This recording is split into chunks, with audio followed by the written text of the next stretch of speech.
بسم اللہ الرحمن الرحیم۔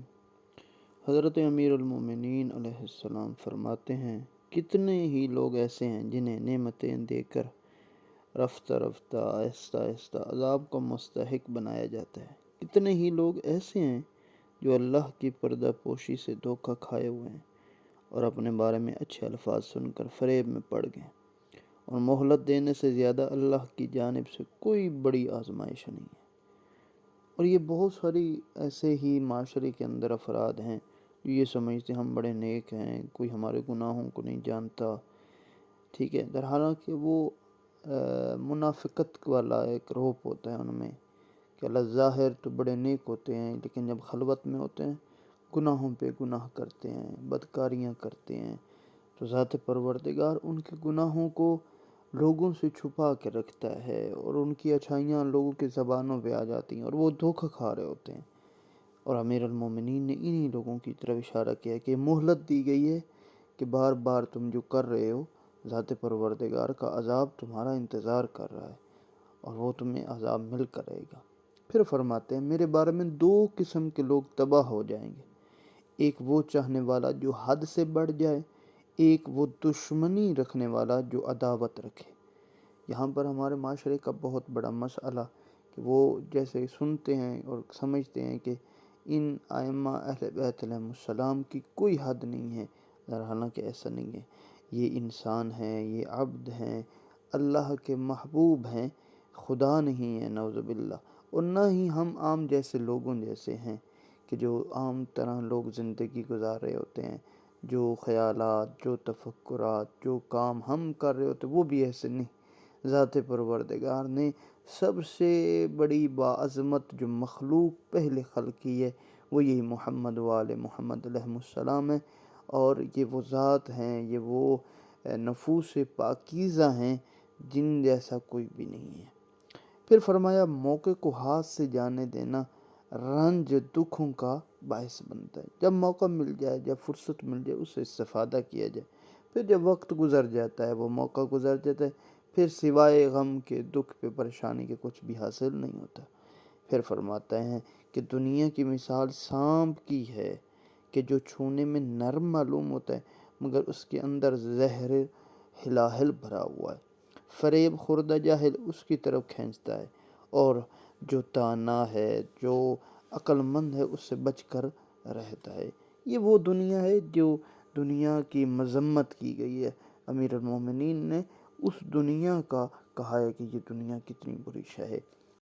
حضرت سے قریش کے بارے میں سوال کیا گیا، آپ نے فرمایا، قبیلہ بنی مخزوم قریش کا مہکتا ہوا پھول ہیں، ان کے مردوں سے گفتگو، ان کی عورتوں سے شادی پسندیدہ ہے۔ بنی عبد شمس دور اندیش اور پیٹھ پیچھے کی اوجھل چیزوں کی پوری روک تھام کرنے والے، لیکن ہم ہی ہاشم جو ہمارے ہاتھ میں ہے اسے صرف کر ڈالتے ہیں، موت آنے پر جان دیتے ہیں، بڑے جوان مرد ہوتے ہیں، اور عہد شمسی یعنی گنتی میں زیادہ ہی لباز اور بدصورت ہوتے ہیں، ہم خوش گفتار، خیر خواہ و خوبصورت ہوتے ہیں۔ امیر المؤمنین نے قبیلہ بنی ہاشم اور قریش والوں کا ایک امتیاز بتایا ہے کہ ان کے اور ہمارے درمیان کیا فرق ہے۔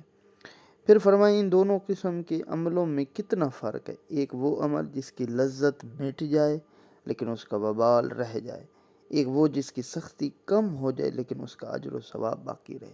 مثلا روزہ ہے کہ انسان گرمیوں کے روزے رکھتا ہے، ہوتا مشکل ہے، بڑا ہی پیاس لگتی ہے انسان کو، گرمی کی شدت سب کچھ، لیکن اس کی جو اجر ہے بڑا دیر پا ہوتا ہے، اور انسان کو جب وہ نصیب ہوتا ہے وہ چند گھنٹوں کی یا جو انسان گزار رہا ہوتا ہے وہ مشکل میں، وہ اسے بھول جاتا ہے۔ لیکن خدا نہ کرے، اور بعض ایسے عمل جن کی لذت جلدی مٹ جاتی ہے لیکن ان کا وبال بڑی دیر پر رہتا ہے، اسے خدا کی ذات محفوظ رکھے۔ پھر فرمایا حضرت نے کہ ایک جنازے کے پیچھے جا رہے تھے کہ ایک شخص کے ہنسنے کی آواز آئی، جس پر آپ نے ارشاد فرمایا کہ گویا اس دنیا میں موت ہمارے علاوہ دوسروں کے لیے لکھی گئی ہے۔ بعض اوقات آپ دیکھتے ہوں گے معاشرے کے اندر جنازہ اٹھایا ہوا ہے، جنازے کے پیچھے چل رہے ہیں لیکن کہہ کے لگاتے ہیں، ہنستے ہیں۔ تو امیر المومنین نے وہاں فرمایا کہ دوسروں کے لیے لکھی ہوتی ہے، سمجھتے ہیں یہ لوگ گویا یہ حق یعنی موت دوسروں ہی پر لازم ہے۔ گویا جن مرنے والوں کو ہم دیکھتے ہیں وہ مسافر ہیں جو ان قریب ہماری طرف پلٹ کر آئے گی، اور ادھر ہم انہیں قبروں میں اتارتے ہیں، ادھر ان کا ترکہ کھانے لگتے ہیں۔ گویا ان کے بعد ہم ہمیشہ رہنے والے۔ پھر یہ کہ ہم نے ہر پند و نصیحت، ہر وصیت کرنے والوں کو، وہ مرد ہو یا عورت، بھلا دیا ہے اور ہر آفت کا نشانہ بن گئے ہیں۔ امیر المومنین اچھے کہا، ان کی طرف توجہ دلائی کہ موت کو یاد رکھو، ایسا نہیں ہے کہ تم اس کو دفن کر کے اور اپنے آپ کو سمجھتے کہ ہمیشہ نہیں، آج اسے دفن کر کے آ رہا ہو، کل تمہیں کوئی اٹھائے گا اور تمہیں دفن کر کے آئے گا۔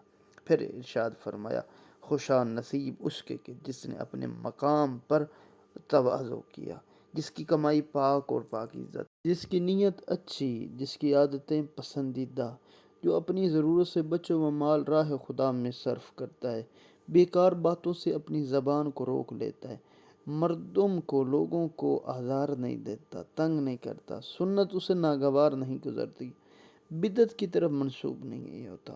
پھر ارشاد فرمایا، عورت کا غیرت کرنا کفر ہے، مرد کا غیور ہونا ایمان ہے۔